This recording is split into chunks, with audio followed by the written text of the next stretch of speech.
दोस्तों, अगर आपने रामायण देखी होगी तो रामायण में एक ऐसा प्रसंग भी आता है जहां रावण एक मायावी सीता को लेकर आता है और उन्हें भगवान श्री राम, हनुमान जी और लक्ष्मण जी के सामने ही खत्म कर देता है। ये रावण सिर्फ और सिर्फ भगवान श्री राम का मनोबल तोड़ने के लिए करता है। लेकिन क्या है इसके पीछे का खास रहस्य?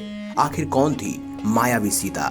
इस खास विषय में आज की यह वीडियो सिर्फ और सिर्फ आपके लिए बनी है। अगर अभी तक आपने हमारे चैनल द भक्ति को सब्सक्राइब नहीं किया तो देर किस बात की, चैनल को सब्सक्राइब करें और बेल आइकन जरूर दबाएं ताकि ऐसी ही खास लेटेस्ट अपडेटेड वीडियोस आपको जानने और सुनने को मिलती रहे।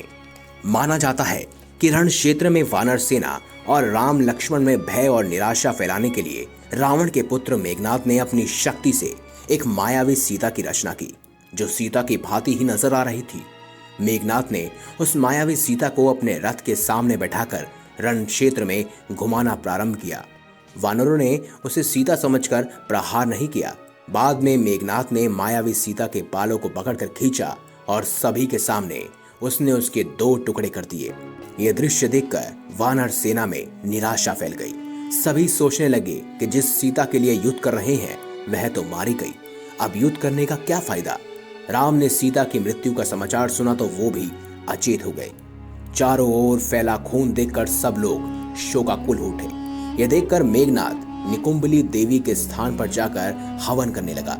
जब राम की चेतना लौटी तो लक्ष्मण और हनुमान ने उन्हें अनेक प्रकार से समझाया और विभीषण ने भी कहा कि रावण कभी भी सीता को मारने की आज्ञा नहीं दे सकता। यह निश्चय ही मेघनाद की कोई माया का प्रदर्शन है, आप निश्चित रहिए। बाद में कुछ दिन युद्ध और चला और अंत में रावण मारा गया और उसके बाद भगवान श्री राम और माता सीता का मिलन हुआ।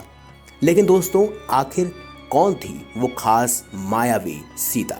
इसके पीछे की पौराणिक कथाओं को अगर देखा जाए तो कहते हैं कि मेघनाद के पास इतनी शक्ति थी कि वह चाहे तो किसी को भी अपनी माया के जाल में फंसा सकता था।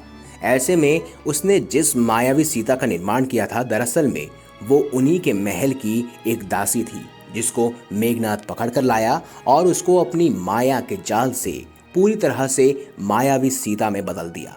कहते हैं कि मेघनाद ने बहुत शक्ति थी, वह स्वयं रावण और कुंभकर्ण से भी अधिक बलशाली था। और कहते हैं जब वह निकुंबिला देवी के स्थान पर जाकर हवन करने लगा तो अगर वह हवन पूरा हो जाता तो उसे कोई भी नहीं मार सकता था।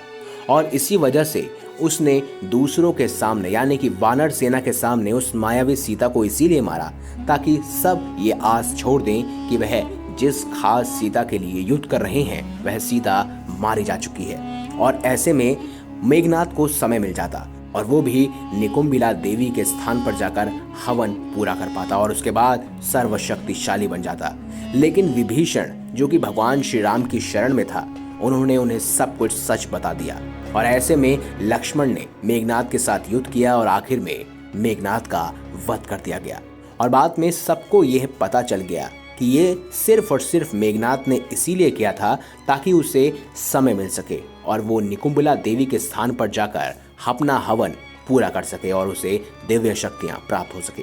तो दोस्तों, अगर आपको हमारी ये खास जानकारी या वीडियो अच्छी लगी हो तो इस वीडियो को लाइक करें, हमारे चैनल को सब्सक्राइब करें और ज़्यादा से ज़्यादा शेयर जरूर कीजिएगा। मिलें अगली बार एक नई खास वीडियो के साथ, तब तक के लिए बहुत बहुत धन्यवाद।